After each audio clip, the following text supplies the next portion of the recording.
problem to show you how these are worked out. You got these on a paper.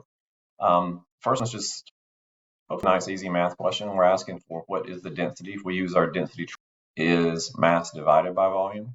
Again, the way we use our triangle is that we got one on top of the other, so we'll stick a line between them and make this division. So I need mass divided by volume. The problem tells me the mass is 27 grams. The problem does not tell me volume, so be careful with this. It says 2 centimeters on each side.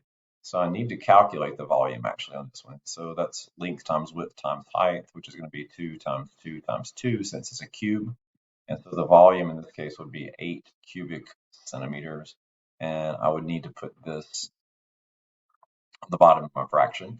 Pop this into my calculator, and I did this just a second ago. So 27 divided by 8 is 3.4. I'm actually making a 0.4 because although I didn't put it over here, I should have been more precise and put a 0.0 in each one of these, which made that 8.0. And since I'm using a decimal here, I'm going to go ahead and put a 3.4 there to get it as precise as I need to for our purposes. So just some easy math there. Next problem is so I have cubes of silver that have different shapes but are the same mass.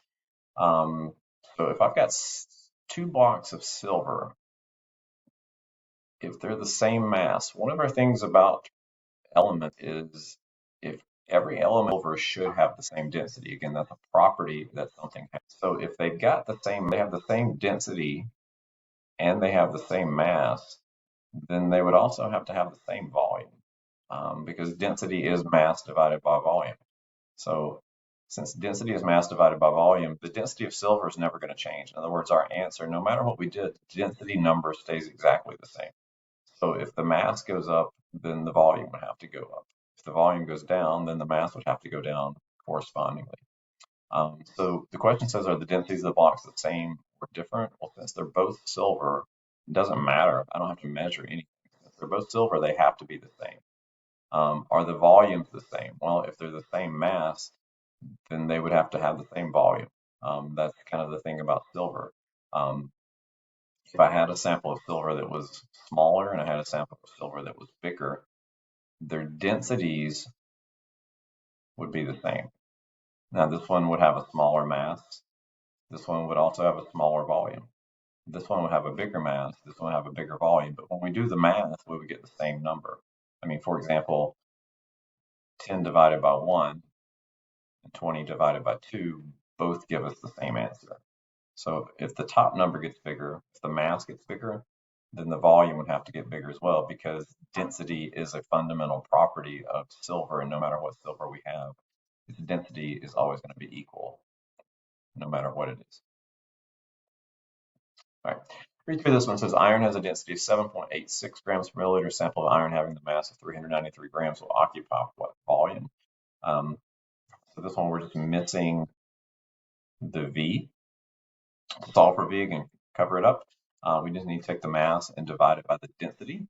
So M divided by D. So in this case, I've got 393 grams.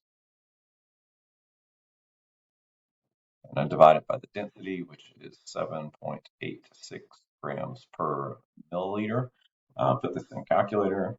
So 393. And I'm going to divide that by 7.86. And it gives me 50.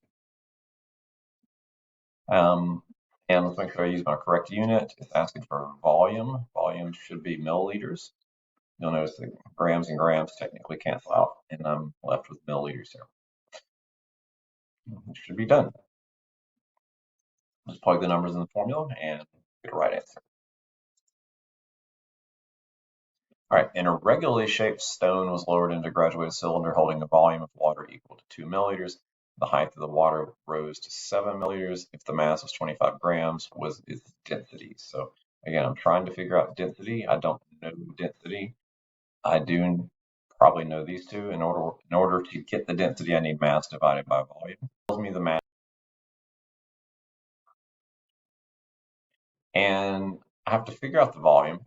This is a water displacement. So remember, the water displacement is just a change in the volume. So if I go from 2 to 7, that's a rise of 5, and that would have had to be entirely due to the rock or whatever stone was put in there. 25 divided by 5 is 5. My units are grams per milliliter because they don't cancel each other out, and that would also be a proper unit for density as well. And we're basically done there.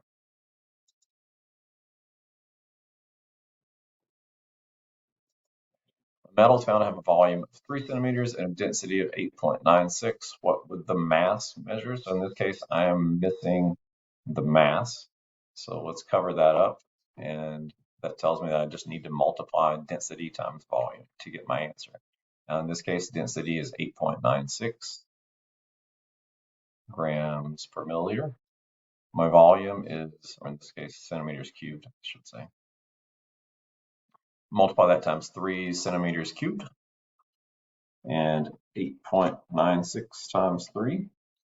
It's going to give me 26.88. I'm going to round that just one place past the decimal. It's good enough for our purposes.